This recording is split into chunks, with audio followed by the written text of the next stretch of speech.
दोस्तों, आज हम बात करेंगे जीवन का मूल्य क्या है, हमारे लाइफ का वर्थ क्या है। और इसके लिए मैं आपको एक स्टोरी सुनाता हूं।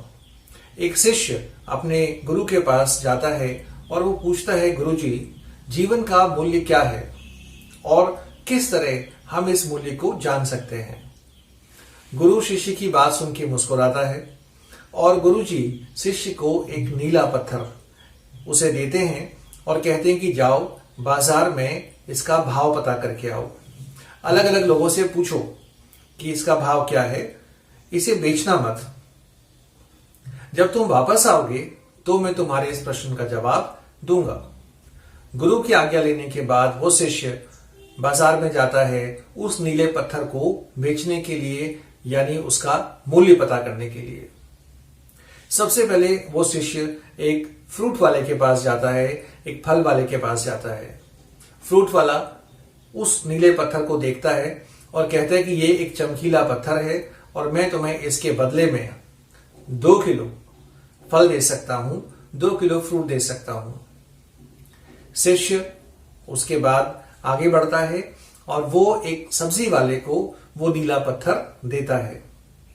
सब्जी वाला भी उस पत्थर को देख के बहुत खुश होता है और वो कहता है कि मैं तुम्हें इसके बदले में 1 बोरी सब्जियां दे सकता हूं।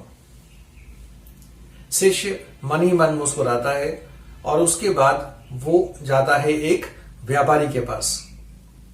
वो व्यापारी उस शिष्य को उस नीले पत्थर के एवज में 10 लाख रुपए ऑफर करता है।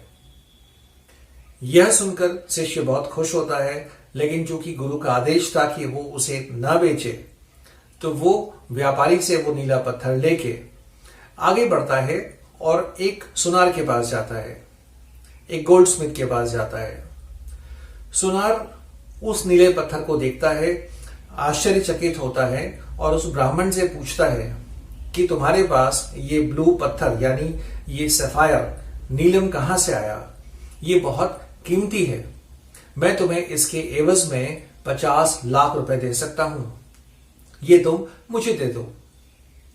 गुरु का आदेश होता है कि उसे बेचना नहीं है, तो शिष्य उस सुनार से क्षमा मांगता है और आगे बढ़ता है उसकी कीमत पता करने के लिए।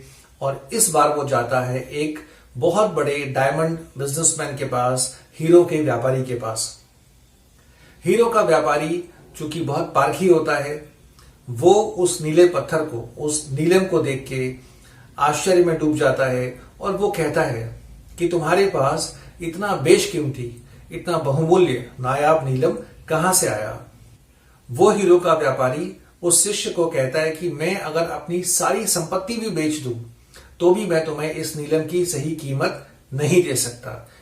तुम चाहो तो मेरी सारी संपत्ति के एवज में ये मुझे दे सकते हो और मेरी सारी संपत्ति तुम ले लो। शिष्य मुस्कुराता है। वो शिष्य उस हीरे के व्यापारी को धन्यवाद देता है और सीधा आश्रम पहुंचता है अपने गुरुजी के पास। गुरुजी शिष्य को देख के मुस्कुराते हैं और पूछते हैं कि बताओ क्या हुआ। शिष्य अपने गुरु को सारी घटना विस्तार से डिटेल में बताता है। गुरु उसकी बात सुन के मुस्कुराते हैं और कहते हैं कि शिष्य, तुम्हारे प्रश्न का जवाब यही है। तो गुरु अपने शिष्य को समझाते हैं कि हर व्यक्ति ने अपनी समझ के अनुसार तुम्हें इसकी अलग अलग कीमत ऑफर किया। जैसे फ्रूट वाले ने तुम्हें 2 किलो फ्रूट ऑफर किए, सब्जी वाले ने 1 बोरी सब्जी, व्यापारी ने 10 लाख रुपए, गोल्ड स्मिथ ने 50 लाख और हीरे के व्यापारी ने अपनी सारी संपत्ति इस नीलम के बदले तुम्हें ऑफर की। तो जीवन का मूल्य हम नहीं लगा सकते। लोग अपनी अंडरस्टैंडिंग, अपनी नॉलेज, अपनी हैसियत के हिसाब से हमारे जीवन का मूल्य लगाते हैं, हमारी वर्थ को समझते हैं। इसलिए जीवन प्राइसलेस है, इसका मूल्य नहीं लगाया जा सकता। कभी भी अपने आप को लो फील नहीं करना चाहिए। जब लोग तुम्हें क्रिटिसाइज करें, जब लोग तुम्हें अंडर एस्टिमेट करें, तो ये मान के चलो कि वो अपनी समझ के हिसाब से ही तुम्हारा मूल्य आंक रहे हैं, जबकि हम प्राइसलेस हैं। हमारे जीवन का कोई मूल्य नहीं है। हर इंसान में एक टैलेंट है, हर इंसान में एक क्वालिटी है और जब लोग तुम्हारी सही कीमत को नहीं पहचानते हैं, जब लोग तुम्हें अंडर एस्टिमेट करते हैं, तो कभी भी हिम्मत नहीं हारना चाहिए। ये मान के चलो कि ये लोग नादान हैं, ये हमारी वर्थ को नहीं समझते हैं। So friends, I am sure आपको ये स्टोरी अच्छी लगी होगी। अपने व्यूज जरूर शेयर करें। Thank you.